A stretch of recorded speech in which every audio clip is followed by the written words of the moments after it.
Hi, I'm Kevin Irvine, and I'm a disability rights advocate. I'm going to tell you about rural transportation and the rights of people with disabilities, including people with physical, sensory, mental, and cognitive impairments. The Americans with Disabilities Act, or ADA, is a civil rights law that protects the rights of people with disabilities when using public or private transportation.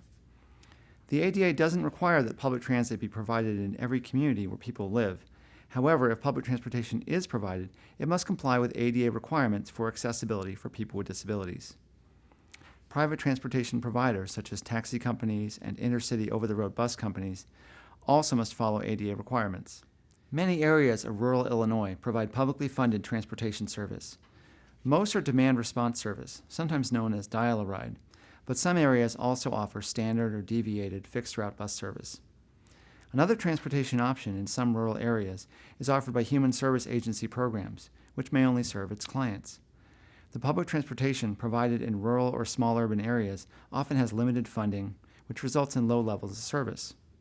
Private transportation providers, such as taxi companies or rideshare programs, may not have any accessible vehicles. Statistically, 27% of the U.S. population lives in rural areas, but only 6% of federal transit dollars are allocated to serve them. Also, more than two-thirds of rural residents are older adults. About 38% of rural residents live in areas with no public transportation. One source of federal funds to support rural transportation comes from the Section 5311 program, the Rural Transit Assistance Program, RTAP. In Illinois, RTAP is coordinated by the Illinois Rural Transit Assistance Center through a contract from the Illinois Department of Transportation, known as IDOT. The Section 5310 program enhances mobility for older adults and people with disabilities by providing funds for programs that go beyond traditional public transportation services. Section 5310, also administered by IDOT, is only available for areas with populations under 200,000. Funds can go to state or local government authorities, private nonprofit organizations, or operators of public transportation. At least 55% of Section 5310 funds must be used on capital projects that are public transportation projects designed to meet the needs of older adults and people with disabilities when public transportation is inadequate. The remaining 45% may be used for public transportation projects that exceed the requirements of the ADA. If a community doesn't have public transportation, or if it's very limited in its hours, days, or service area, it may have a political problem, but not necessarily a legal problem. This means that the solution to improving transportation in a community will probably involve a political process. Decisions about how public money should be spent are made by government officials and elected representatives based on input from many different people and groups. If a community organizes to support more government money for public transportation, it increases the chances that transportation may be created or expanded in that community. How can people help improve public transportation options in their community? They can write letters to their local, state, and federal government representatives. Another option is to create a petition calling for more public transportation, ask community members to sign on, and give the petition to government representatives. There are also many organizations and agencies working to improve rural transportation for older adults and people with disabilities.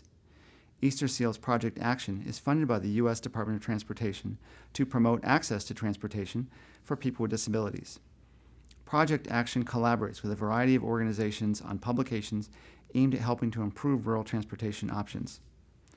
One of those collaborations is with the National Rural Transit Assistance Program and the National Center on Senior Transportation to create a topic guide series to provide practical information to help rural communities address their transportation needs, especially those related to transportation access for people with disabilities and older adults. Another Project Action publication is the Community Inclusion Driver Strategy, assisting people with disabilities living in rural areas in finding personal transportation.